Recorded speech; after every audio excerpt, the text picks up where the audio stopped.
এটা বা দুটা নহয়, একেদিনাই 6টাকৈ এজাহাৰ প্ৰাক্তন পঞ্চায়ত প্ৰতিনিধি তথা বৰ্তমান ব্লক কংগ্ৰেছৰ সভাপতিৰ বিৰুদ্ধে। দক্ষিণ কামৰূপৰ সোণতলীৰ মাতলি গাঁও পঞ্চায়তৰ সভাপতিকে সামৰি বহুকেইজনৰ বিৰুদ্ধে এজাহাৰ।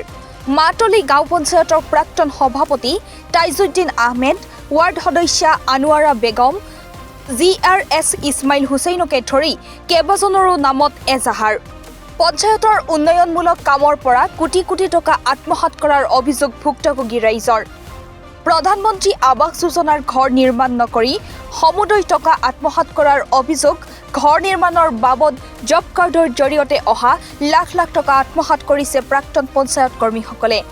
উচিত তদন্তৰ সপক্ষে আটাইৰে বিৰুদ্ধে ব্যৱস্থা লোৱাৰ দাবী ৰাইজৰ। আজি আমি থানাত আহিছোঁ, মানে আমাৰ মা পদ্মাননেচাৰ নামত এটা ঘৰ পাইছিলোঁ। সেই ঘৰখনত বাজেট আছিল 1,50,000 টকা, তাতে 1,30,000 টকা আমি ওলাইছোঁ, বাকী 20,000 টকা আমি পোৱা নাই। 20,000 টকাৰ কাৰণে আনোৰা মেম্বৰে আৰু বাবুৰ আলী ইহঁতে আমাৰ ঘৰৰ পৰা নথি পত্ৰ লৈছে, লগতে 500 টকা লৈছে।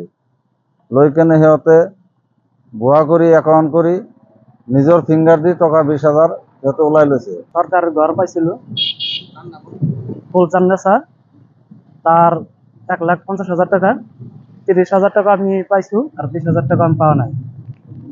বাবুর আলী তাকে আমি বুঝছো যে 20,000 টাকা কেউ না দেয়, বিল মারি আছো দুইজন পিছত উড়াবার পারে, এই দুইজন পিছত হয়েছে কয় জব তোর বিয়াত হয়ে গেছি, একটা পয়সা উড়াবার নোয়ারা।